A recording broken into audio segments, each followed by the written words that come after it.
지구가 점점 뜨거워지고 있어요. 지구의 평균 온도는 인류가 화석연료를 사용한 100년간 평균 1도가 올랐어요. 겨우 1도? 그거 가지고 왜 그렇게 난리야? 라고 생각하시나요? 하지만 사람의 정상 체온은 36.5도인데 37.5로 오르게 되면 어떤가요? 지구도 마찬가지예요.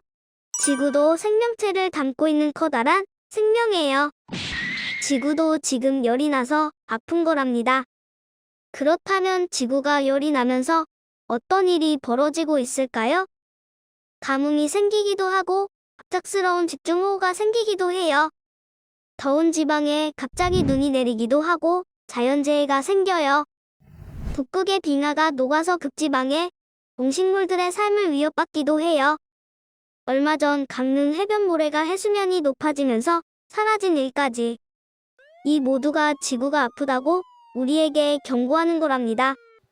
1992년 미우환경회의, 2005년 교토의 정서, 2015년 파리기후, 2018 인천 송도 IPC 총회를 거쳐 지구 온도를 산업혁명 이전 온도에 비교해서 최대 상승 폭을 1.5도 이내로 제한하지 않으면 지구는 더 이상 살 수 없는 환경이 된다고 경고하고 있어요.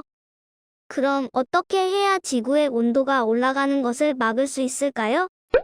바로 탄소 중립이에요. 탄소 중립이란 발생하는 탄소량을 없애는 것, 즉 0이 되는 것을 말해요.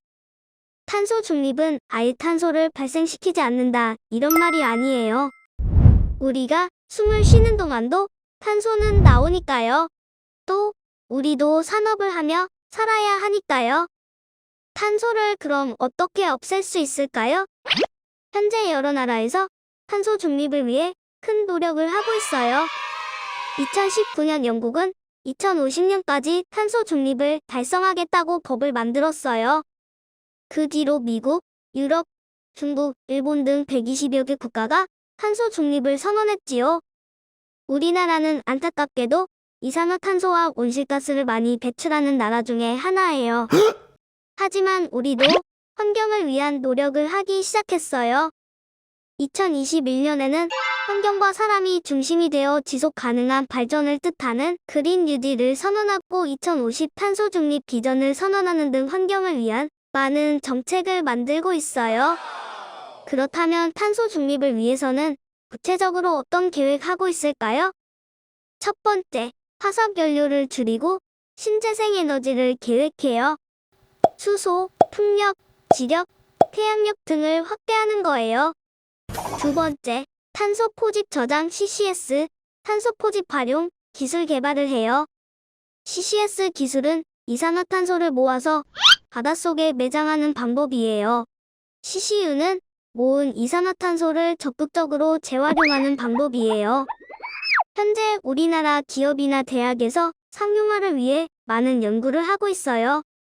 세 번째, 숲, 갯벌, 습지 등 탄소를 흡수하는 자연을 더 확대를 계획해요. 우리가 알다시피 나무는 이산화탄소를 흡수하고 산소를 만들어요. 나무 심기나 도시공원 만들기 등을 설계하여 자연 자정 능력을 키우는 거지요. 네 번째, 폐기물 재활용 확대를 계획해요. 폐기물 등을 재사용할 수 있는 기술을 연구 개발을 해요. 그럼 당장 우리는 탄소 중립을 위해 어떤 일을 할 수 있을까요? 물건을 아껴 쓰고요. 분리수거를 잘하고요. 자동차보다는 자전거와 대중교통을 이용하고요. 저탄소 제품이나 친환경 제품 이용해요. 나부터 시작하는 작은 탄소 중립 실천이 모여 북극곰을 살리고 자연과 환경을 보호하며 지구와 우리의 미래를 살리는 길일 거예요. 자, 오늘 탄소 중립을 위해 어떤 일들을 실천했나요?